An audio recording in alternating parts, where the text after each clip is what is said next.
దీనికి నిరోధక శక్తి ఏమీ లేవు. వేరే మనం ప్రికాషన్స్ తీసుకోవాల్సింది ఏమి ఉండదు. ఇది మన చేతిలో ఉండదు. మ్యుటేషన్స్ వల్ల, జెనెటిక్ మ్యుటేషన్ వల్ల వచ్చే క్యాన్సర్లలో ఇది ఒకటి.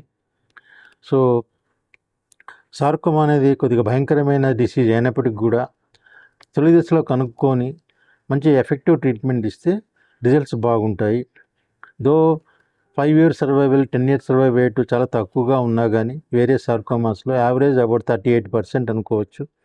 బట్ అర్లీ స్టేజ్లో తర్వాత న్యూ టెక్నిక్స్తో, సర్జరీస్తో, అడ్జువెంట్ థెరపీతో కొద్దిగా ఎంకరేజింగ్గా ఉన్నాయని చెప్పొచ్చు. 5 years survival, 10 years survival. On the whole not a very good disease. Sarcoma అనేది చాలా కేర్ఫుల్గా ఉండాలి. దానివల్ల చనిపోయే అవకాశం ఉంది కాబట్టి మనము స్ప్రెడ్ అయ్యే అవకాశం ఉంది కాబట్టి జాగ్రత్త వహించాలి.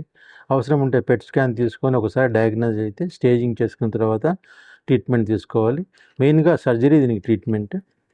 కాబట్టి ఎవరైనా శరీరంలో, చేతిలో కానీ, కాల్లో కానివ్వండి, పిక్కల దగ్గర కానివ్వండి, నడుము దగ్గర కానివ్వండి గడ్డలాగా ఉంది, అది కొద్దిగా పెరుగుతూ ఉంది అని అనుమానం ఉంటే వెంటనే డాక్టర్ గారిని సంప్రదించడం మంచిది.